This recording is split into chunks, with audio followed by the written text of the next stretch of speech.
China opens 10,000 kilometers railway to Middle East.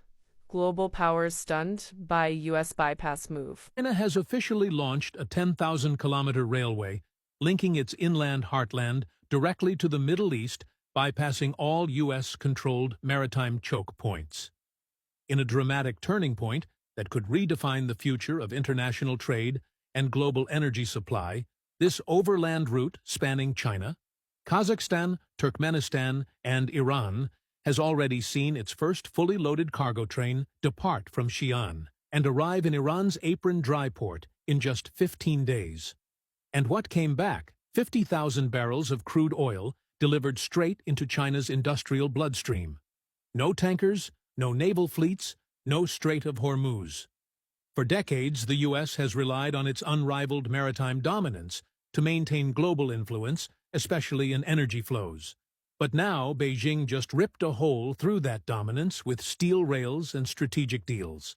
This isn't just another infrastructure project. It's a full-scale geopolitical maneuver that directly challenges America's grip on global trade routes. As a U.S. citizen watching this unfold, I can't help but ask, are we witnessing the beginning of the end for the very system that made America the world's economic superpower? According to analysts, the implications are massive. This railway allows China to sidestep key maritime bottlenecks like the Strait of Malacca, the Suez Canal, and most critically, the Strait of Hormuz, a waterway so vital that nearly 20% of the world's oil supply passes through it daily. The U.S. Navy has long maintained an aggressive presence in that region under the pretext of protecting international shipping lanes, but critics argue it's really about control. Control of energy, control of trade, and ultimately control of geopolitical leverage. But here's the twist, that control is now being directly circumvented. By replacing sea routes with overland trade corridors, China is not only saving time-cutting delivery from 40 days to just 15, but also reducing vulnerability to Western military or economic interference. That's a critical blow to any future attempt by the U.S.